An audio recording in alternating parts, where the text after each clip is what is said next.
Break के बाद एक बार फिर से आपका स्वागत है। चर्चा आज हम इस बात को लेकर कर रहे हैं कि बीते 70 दिन से ज्यादा का वक्त हो चुका है, लेकिन आंगनबाड़ी वर्कर्स लगातार अभी भी धरना दे रही हैं, प्रोटेस्ट कर रही हैं और अपने इस धरने को और ज्यादा धार देने की कोशिश भी उनकी ओर से लगातार की जा रही है। और अब इसमें सियासी तड़का भी लग चुका है, क्योंकि कांग्रेस पार्टी मैदान में उतर चुकी है और कांग्रेस पार्टी ने ऐलान किया है कि आंगनबाड़ी वर्कर्स की जो लड़ाई है, आंगनबाड़ी वर्कर्स की जो मांगे हैं, उनको लेकर वो सड़क से लेकर सदन तक इनके साथ खड़ी है। और आने वाले बजट सत्र में भी कांग्रेस पार्टी की ओर से इस मुद्दे को पुरजोर तरीके से उठाया जाएगा सदन के अंदर। संजीव जी, कुछ कहना चाह रहे थे आप? अमित जी, इसमें मेरे छोटे छोटे सत्तारूढ़ दल से अपने हमारे डीपी कौशिक भाई साहब के थ्रू क्वेश्चंस हैं। पहला क्वेश्चन मैं कुछ देर पहले, आजकल 10, 12, 15 दिन पहले आपका एक बड़ा reputed national channel, international channel देख रहा था।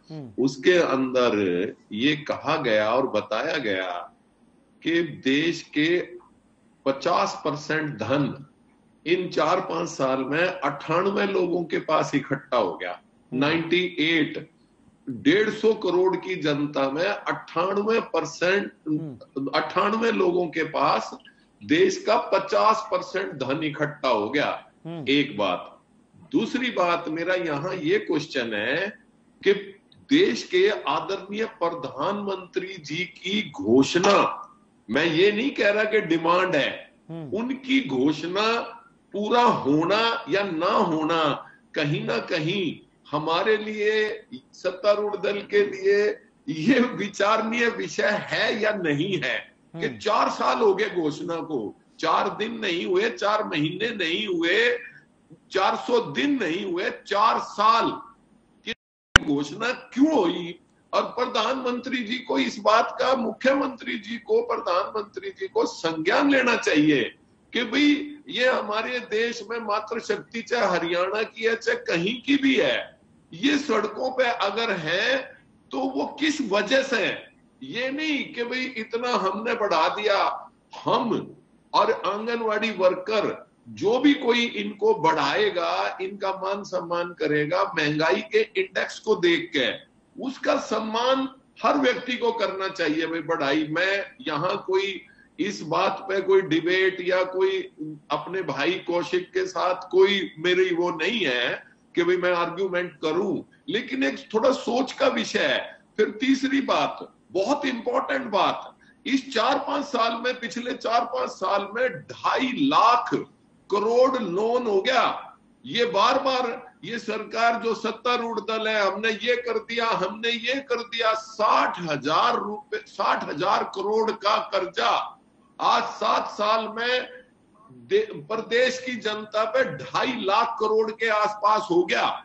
उसके बाद कोई 1500, 750 की हुई घोषणा के लिए अगर सड़कों पे खड़ा है, और वो भी मात्र शक्ति, मैं तो ये समझता हूं, मेरी व्यक्तिगत और मेरी पार्टी की शीर्ष नेता कुमारी शैलजा जी का भी ये विचार है कि ये बात, और हुड्डा साहब का भी ये बात ठीक नहीं है। इनकी जो बात घोषणा की है वो तुरंत प्रभाव से पूरी होनी चाहिए। नहीं, बिल्कुल सही बात है डीपी कौशिक जी। देखिए, एक बात तो संजीव जी जो कह रहे हैं कि भाई अगर प्रधानमंत्री को ऐलान कर रहे हैं, मुख्यमंत्री को ऐलान कर रहे हैं, तो उस बात की वैल्यू होती है। उस घोषणा का पूरा ना होना वो भी कहीं ना कहीं एक सवाल खड़ा करता है। दूसरा, आप बार बार इस बात की दलील दे रहे हैं कि भाई कोरोना काल है, कोरोना काल में किस तरीके से लोगों को मुश्किलों का सामना करना पड़ा, देश किस दौर से गुजरा है हम सबने देखा है। लेकिन सर इसी कोरोना काल में और भी काम तो हो ही रहे हैं सर, इसी कोरोना काल में डीपी कौशिक जी बाकी काम तो हो ही रहे ना सर। आप देखिए ना, और ये बहुत जैसे 5 राज्यों विधानसभा का चुनाव आता है सर, पिछले 3 महीने से पेट्रोल डीजल गैस के दाम बढ़े ही नहीं है सर, बिल्कुल नहीं बढ़े, स्थिर पड़े। पिछले 3 महीने से बिल्कुल नहीं बढ़ रहे, क्योंकि चुनाव है, इकट्ठे हो रहे हैं, एकदम जाएंगे।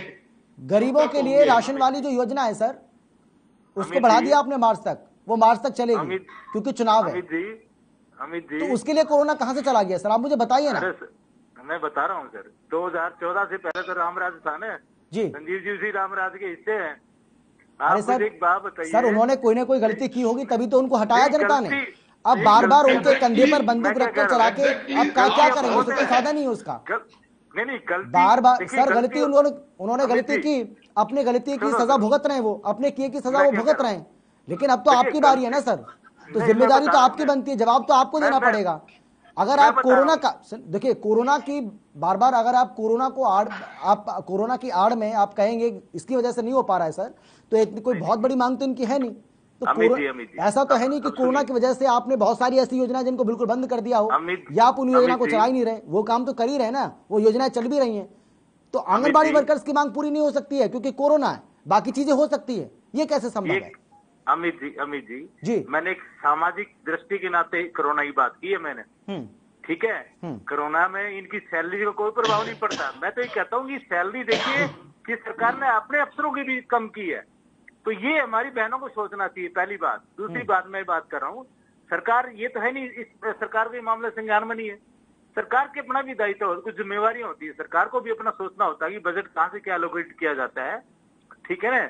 उस चीज पे सरकार अपनी सोच पे विचार करके काम करेगी। ये तो है नहीं कोई दल कोई वर्ग एक जगह बैठ गया उसी को उसको हम तुम्हारी मांगे नहीं डीपी कौशिक जी, मुझे अच्छे से याद है, डीपी कौशिक जी मुझे अच्छे से याद है कि जब किसान आंदोलन चल रहा था, डीपी कौशिक जी मेरी बात तो सुनिए सर, आप मेरी बात सुनिए पहले आप, उसके बाद हाँ आप बोलिएगा, मेरी बात सुनिए, मेरा सवाल है सर आपसे। मुझे अच्छे से याद है जब किसान आंदोलन चल रहा था तो कई बार ऐसा देखा गया था कि मुख्यमंत्री जी वहां गए, दिल्ली गए, प्रधानमंत्री से उन्होंने मुलाकात की और जो हालात यहां पर बने हुए थे प्रदेश में वो बार बार उनको अवगत कराते थे जाकर कि भाई यहां पर ऐसे हालात बने हुए हैं और इस पर सरकार को विचार करना चाहिए। उसका असर देखने को मिला, कानून वापस हुए, शांति एक बार फिर से कायम हुई। तो इस मामले में सरकार हिला हवाली क्यों कर रही है, मैं ये जानना चाह रहा हूं आपसे। अम्मी जी देखिए हर चीज का टाइम होता है, ठीक है ना। माननीय अभी सरकार सारी देखिए इलेक्शन में बिजी है और बातें चल रही हैं। ऐसा नहीं है कि बातें नहीं चलती, प्रदेश चलाते हैं मुख्यमंत्री जी, ये घर से नहीं चलाते। जैसे कांग्रेस में घर चलता था ना, बैठे बैठे संजीव जी की राज में चलता था घर, वो घर नहीं है, ये सामाजिक पार्टी है। ये हमारे देश में पहली बार ऐसा हो रहा है कि सारी सबकी बातें सुनी जा रही है। और ये जिस तरह की बातें मेरी बहन जी बता रही है, संजीव जी भाई साहब बात कर रहे हैं, तो मुझे ये लगता है कि इनको चिंता करने की जरूरत नहीं है। सरकार बड़े दायित्व के साथ में कह रहा हूँ, इनकी मांगे भी पूरी होंगी, सारे काम अच्छे ढंग से पूरे होंगे। तो मतलब अब जो विपक्ष को तो विपक्ष को अपना काम करें, वो अच्छी बात है, वो चिल्लाएं। ये बैठेंगे कहाँ पे, ये कह रहे हैं ना सड़क से सदन तक जाएंगे, सदन में तो होते ही नहीं कभी, सदन में कब बैठे आज तक। और आगे आने वाला अभी देख लो, मैं बता रहा हूँ मार्च में अभी सदन में देख ले कितने दिन बैठेंगे ये लोग, क्योंकि मुद्दाहीन विपक्ष है।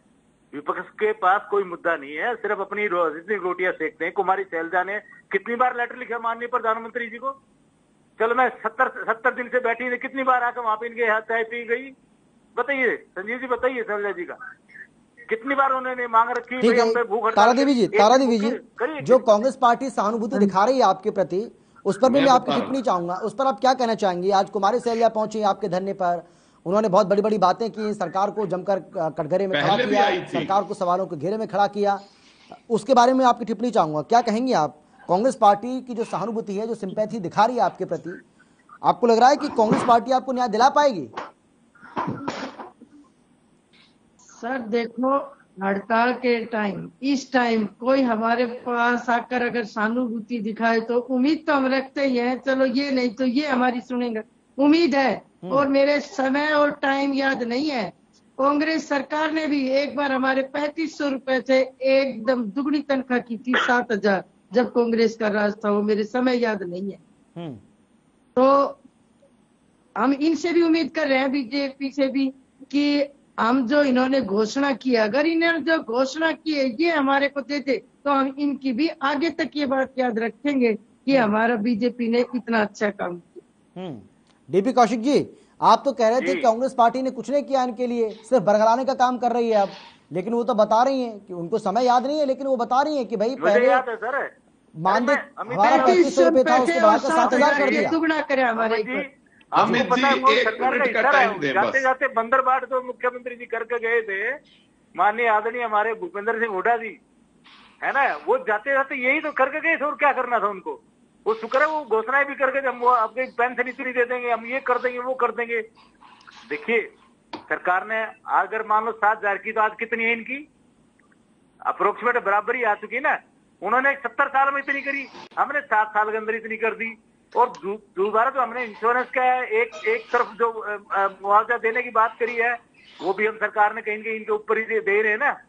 तो कहीं आप ये देख लीजिए, सरकार का अभी भी कोई मनसा नहीं है कि ये लोग हमारी बहनें दुखी हों। संजीव जी हंस रहे हैं आपकी बात पर। संजीव जी हंसी क्यों आ रही है आपको? संजीव जी हंस रहे हैं आपकी बात पर। हाँ अमित जी मैं बोलूं? हाँ बोलिए आप बोलिए सर। कुछ अमित जी, मेरे छोटे छोटे 2 क्वेश्चन हैं अपने डीपी भाई से।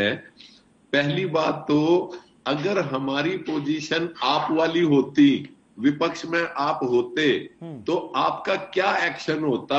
आज ये 4 साल की घोषणा के बाद आप क्या बोलते? एक बात। दूसरी बड़ी इंपॉर्टेंट बात ये है कि बार बार ये बात कही जा रही है कि भाई ये ऐसे नहीं, ये काम चल रहा है।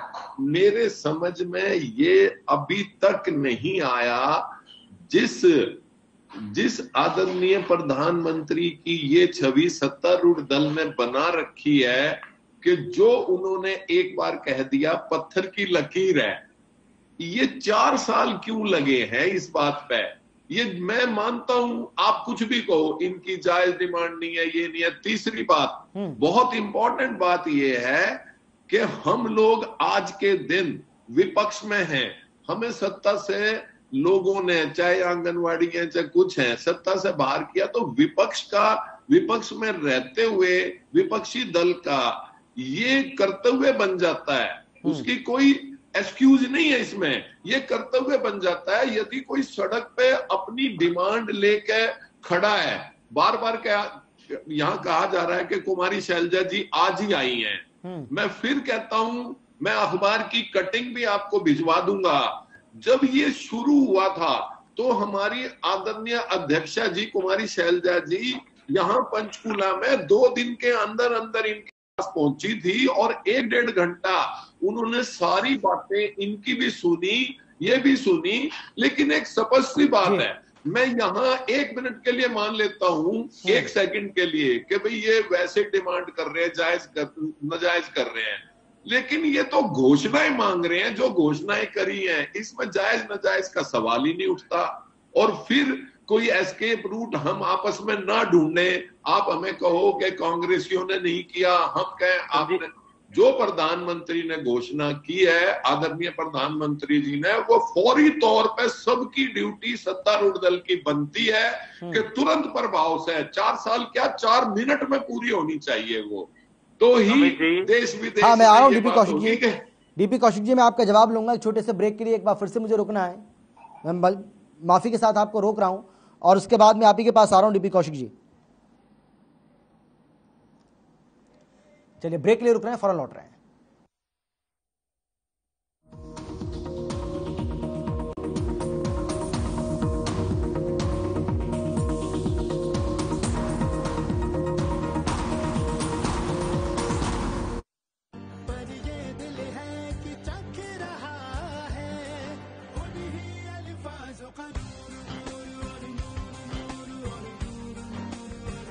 दूर कितना भी जाओ, इस जुबान से दूर ना जा पाओगे। विमल, बोलो जुबान केसरी। मेरे जैसा कोई दूसरा? चुलबुलापन जिसकी हर बात में घुल जाए, जिंदगी में रंग भर दे। मेरी जैसी मेरी अपनी पताका चाय, गजब का स्वाद। अपने बच्चों को बचा के रख, ड्रग का खतरा बढ़ता जा रहा है। देख भरा, बीजेपी गठबंधन ने घोषणा की है कि ਜਦੋਂ ਸਾਡੀ ਸਰਕਾਰ ਆਈ ਨਾ, ਅਸੀਂ ਹਰ ਜ਼ਿਲ੍ਹੇ 'ਚ ਨਸ਼ਾ ਮੁਕਤੀ ਕੇਂਦਰ ਖੋਲਾਂਗੇ ਤੇ ਜਿੰਨੇ ਵੀ ਨਸ਼ਾ ਪੀੜਤ ਨੌਜਵਾਨ ਨੇ ਉਹਨਾਂ ਨੂੰ ਠੀਕ ਕਰਾਂਗੇ ਤੇ ਸਭ ਨੂੰ ਰੋਜ਼ਗਾਰ ਦੇ ਮੌਕੇ ਵੀ ਦੇਣਗੇ। ਮਤਲਬ ਹੁਣ ਮਿਲੇਗਾ ਸਾਡੇ ਬੱਚਿਆਂ ਨੂੰ ਅੱਛਾ ਮਾਹੌਲ।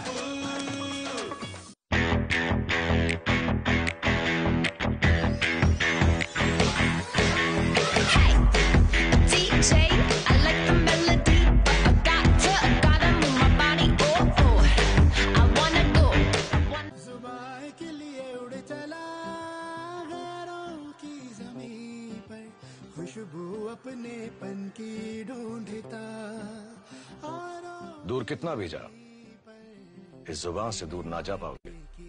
विमल, बोलो जुबान केसरी। मेरे जैसा कोई दूसरा? चुलबुलापन जिस हर बात में घुल जाए जिंदगी में रंग भर दे। मेरी जैसी मेरी अपनी पताका। पताका चाय, गजब का स्वाद। पंजाब है जसप्रीत का ठिकाना, मुंबई है आदर्श का आशियाना, केरल का गोविंदन निवासी, कोलकाता में जन्मे है काशी। हर हिंदुस्तानी की शान ARB बियरिंग्स, जोड़े सारा हिंदुस्तान। निरमा शुद्ध नमक कहीं से खरीद के रिफाइन किया गया नमक नहीं, ये पानी से पैक तक का सफर तय करता है निरमा के अपने 30,000 एकड़ के प्लांट में आधुनिक वैक्यूम इवेपोरेशन मेथड से, इसलिए इसमें अशुद्धि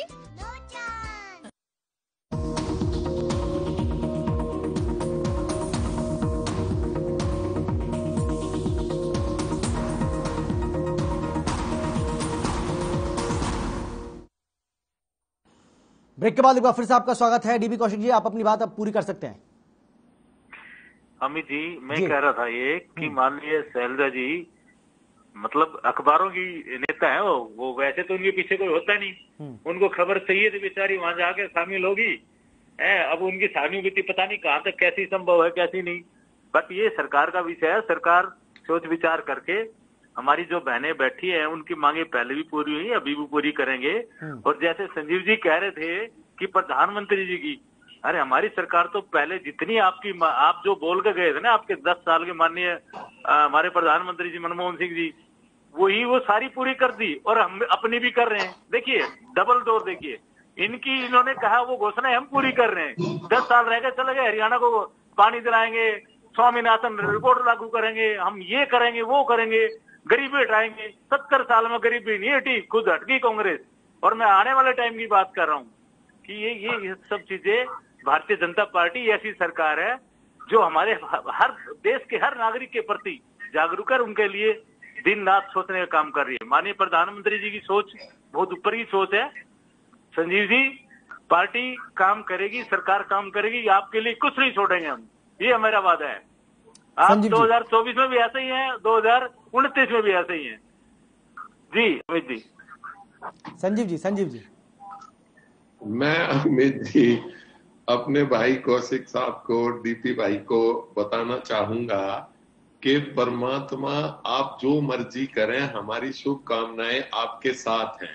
लेकिन आज विषय है हमारी मातृशक्ति का, हमारी जो आंगनवाड़ी वर्कर्स, हमारी बहनें सड़कों पे हैं, आज विषय पे हम इस पे ही केवल कंसंट्रेट करें तो महंगाई के हिसाब से जो इनकी बात 2018 में आपने घोषणा की थी, उसका आज वजूद बढ़ने के बाद भी कुछ नहीं है।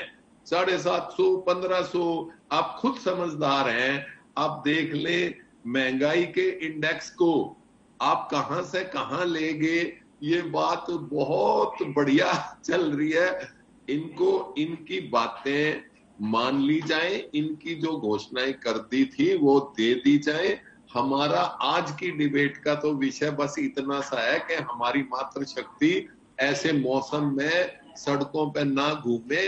ये हमारे सब के लिए, चाहे विपक्ष है चाहे सत्तारूढ़ दल है, उनके लिए ये बात शोभा नहीं दे रही। और प्रधानमंत्री जी की इन्वॉल्वमेंट इस घोषणा में है तो बिल्कुल नहीं दे रही, बिल्कुल नहीं दे रही। लेकिन तारा देवी जी, जो करनाल में आपने डेरा डाला है, हो तो उस पर भी इसका क्या मकसद है? करनाल में जो डेरा डाला है आपने, इसका क्या मकसद है आपका?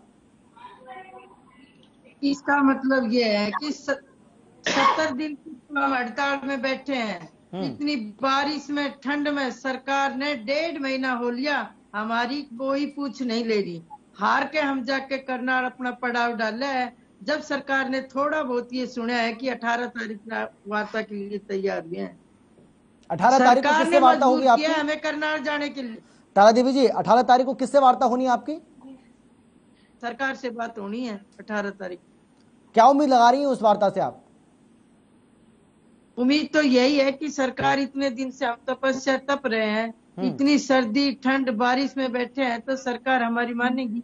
उम्मीद तो आज तक यही है। अगर नहीं मानेगी तो हम आसानी से बैठेंगे नहीं, क्योंकि हमने बहुत मेहनत की है। रोड पे देखो 70 दिन 72 दिन। ये जो हमारे कौशिक जी कह रहे हैं ना कि हड़ताल करना ठीक नहीं। हड़ताल हमने मजबूरी में, सरकार ने कराई है। हड़ताल में हम भी खुश नहीं है हड़ताल करके। हमारी गरीब बहनें जिनके घर में आज आटा दाल चावल तक खत्म हो गया, पड़ोसियों से किराया मांग मांग कर अपने यहाँ हड़ताल पर आकर बैठती है। 3 महीने से ना कोई सैलरी डाली है। बहुत खराब हालत कर रखी है हमारी इन औरतों की। इतनी कौशिक जी, सरकार मुझे अच्छे से याद है में पहली बार कोरोना काल में किस तरीके से आप इन्हीं को कोरोना वॉरियर्स बोल रहे थे, लेकिन आज अगर इनकी कुछ मांग है तो आप उसको पूरा करने के लिए तैयार नहीं है सर। नहीं अमित जी, ये किसने कहा? मैंने कहा ना, माननीय आदरणीय मुख्यमंत्री जी ने बुलाया है 18 तारीख, परसों की 18 तारीख है। देखिए जो भी होगा इनके फ्यूचर के लिए अच्छा ही होगा, भगवान से कामना करते हैं। तो पर देखिए इतना जो सब चीजें, मैं तो कहता हूँ देश में है ना, हम लोग भी हैं, स्थिति को देखते हुए कोई काम होता है वो अच्छा है उसके लिए, ठीक है ना। हम ये नहीं चाहते कि इनका मानदेय बढ़े ना, या इनके साथ और कुछ ऐसा, ये मेरी भी सोच नहीं है। पर सरकार का अपना भी एक क्राइटेरियन एरिया होता है, आपको भी पता है इन सब चीजों को, बहुत सारी चीजें सोच के। और मुझे लगता है कि 18 तारीख को इनका जो भी होगा, मुझे लगता है कि इनकी डिमांडें शायद पूरी हो जाएं, मैं ऐसी कामना करता हूं। और आदरणीय मुख्यमंत्री जी अच्छी सोच के इंसान है, देखते हैं 18 तारीख को क्या होता है क्या नहीं। संजीव जी, आपको लगता है कि थोड़ा सा समय और मिलना चाहिए सरकार को? देखिए अमित जी, मजबूरी में तो अब कहना ही पड़ेगा, लेकिन हम ये उम्मीद रखते हैं और अपनी बहन तारा देवी जी को शुभकामनाएं देते हैं कि परमात्मा कुछ टाइम के लिए नीचे आ जाए और 4 साल की जो आपकी पूजा तपस्या है और डीपी भाई ने जिस तरह से कहा है, तो मेरी तो इस वक्त ज्यादा मैं क्या बहस करूं। हमारा तो ये है ना, एक कर्तव्य है कि जो अपोजिशन होती है, मैंने एक क्वेश्चन पूछा इनसे कि हमारी जगह ये होते कौशिक साहब तो क्या बोलते, ये क्वेश्चन मैंने पूछा। और मैं आज शुभकामना के अलावा तारा देवी बहन को शुभकामनाएं, इनकी और भी जो कुलीग हैं शुभकामना के साथ ये उम्मीद रखता हूं कि प्रधानमंत्री जी की घोषणा को इतनी सहजता से या इतनी आसानी से छोड़ देना, ये हमारे लिए तो ये भी आपको मानना पड़ेगा संजीव जी कि एक मुद्दा और आपको ये मिल गया है जिसमें आप कहीं ना कहीं सरकार को घेर सकते हैं। नहीं, हम इसको है ना मुद्दा नहीं मानते, हम अपना कर्तव्य मानते हैं। हमारे प्रदेश की अध्यक्षा जी और हम सब और हुड्डा साहब सब इसको कर्तव्य मानते हैं। यदि कोई हमारे संजीव जी आपका, डीपी कौशिक जी आपका और तारा देवी जी आपका शुक्रिया चर्चा में शामिल होने के लिए, अपनी बात रखने के लिए। लेकिन बड़ा सवाल यही है क्योंकि 18 फरवरी की बात कही जा रही है, कहा जा रहा है कि 18 तारीख को एक बैठक होने वाली है। अब इस बैठक में किसी तरह का कोई नतीजा निकल पाएगा या नहीं, या फिर इसी तरीके से ये आंगनबाड़ी वर्कर्स का जो प्रोटेस्ट है आगे बढ़ता रहेगा, इस पर हमारी भी नजरें बनी हुई हैं और आप भी नजरें बनाए रखिएगा। फिलहाल इतना ही, छोटे से ब्रेक के बाद जल्द लौट रहे हैं।